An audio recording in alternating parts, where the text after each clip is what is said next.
மாதிரி வந்து 7 medium size இது உருளைக்கிழங்கு இது மாதிரி வேக வச்சுக்கோங்க. உருளைக்கிழங்கு வந்து ஒரு 2 விசில்ல வந்து வெந்துடும். வந்து ஒரு 4 கப்பு வந்து சப்பாத்தி மாவு இது மாதிரி வந்து பிசைஞ்சு வச்சுக்கோங்க. சப்பாத்தி பிசைகிற மாதிரி. மீடியம் சைஸு வெங்காயம் வந்து ஒரு 8 வெங்காயம் இது மாதிரி வந்து கட் பண்ணி வச்சுக்கோங்க. ஒரு 4 டேபிள் ஸ்பூன் எண்ணெய் ஆட் பண்ணிக்கலாம். இப்போ வந்து ஆலு பரோட்டா வந்து செய்யறதுக்கு வந்து அதாவது வெங்காயத்தோடு சேர்த்து வதக்கிறதுக்கு கொஞ்சம் கருவேப்பிலை கொத்தமல்லி, அதாவது 1 டேபிள் ஸ்பூன் இஞ்சி பூண்டு பேஸ்ட்டு, 1/2 டேபிள் ஸ்பூன் மஞ்சள் தூள், 1 டேபிள் ஸ்பூன் கரம் மசாலா, 2 வந்து சின்ன பச்சை மிளகாய் இது மாதிரி வந்து நறுக்கி வச்சுருக்கேன். 2 டேபிள் ஸ்பூன் வந்து மிளகாய்த்தூள், 1 டேபிள் ஸ்பூன் இஞ்சி பேஸ்ட்டு, அப்புறமா வந்து 1 டேபிள் ஸ்பூன் உப்பு. நம்ம வேணும்னா வந்து ஆட் பண்ணிக்கலாம். வந்துச்சு நம்ம வச்சுருக்க வெங்காயத்தை இதில் ஆட் பண்ணிக்கலாம்.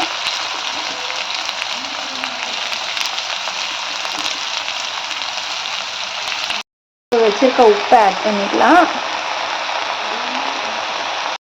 வந்து நல்லா வந்து வதங்கணும்.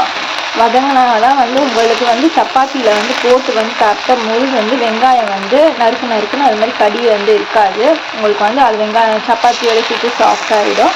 அதனால் வெங்காயம் வந்து நல்லா வந்து வதக்குங்க. இஞ்சி பேஸ்ட்டு, இஞ்சி பூண்டு பேஸ்ட்டு வந்து எல்லாமே வந்து ஒன்றா வந்து ஆட் பண்ணிக்கோங்க. தூள் இப்போ இது ரெண்டும் வந்து வெங்காயத்தோடு சேர்ந்து இஞ்சி பூண்டு வாசனை போகிற வரைக்கும் வந்து நல்லா வதக்குங்க. வச்சுருக்க மிளகாத்தூளை ஆட் பண்ணிக்கலாம்.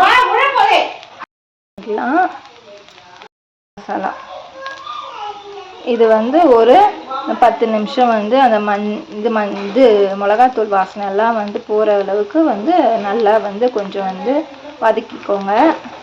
நான் 1 டேபிள் ஸ்பூன் நெய் ஆட் பண்ணிக்கிறேன். இது வந்து ஒரு ஃப்ளேவருக்கு தான். நம்ம வச்சுருக்க கருவேப்பிலை கொத்தமல்லி வந்து போட்டுடலாம். அவ்வளோதாங்க. இப்போ வந்து நம்ம ஸ்டவ்வை ஆஃப் பண்ணிடலாம். இது வந்து கொஞ்சம் ஆறட்டும். உருளைக்கிழங்குலாம் வந்து வெந்துடுச்சு.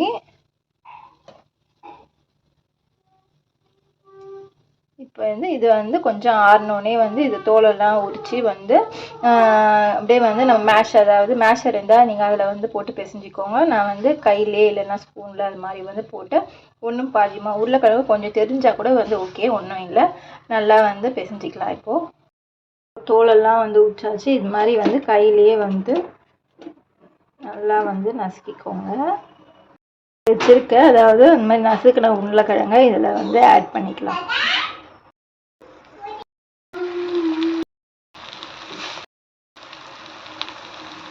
வந்து நல்லா வந்து உருளைக்கிழங்கோட மசாலாவில் வந்து நல்லா வந்து கலரிக்கோங்க.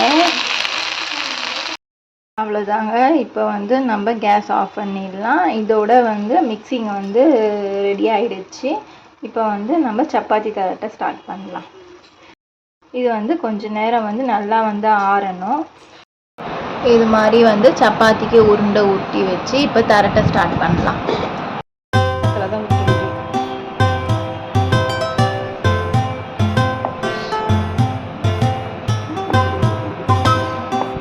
நான் ஏற்கனவே மெல்லிசா தட்டிட்டேன்ல.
சூடான ஆலு சப்பாத்தி ரெடி.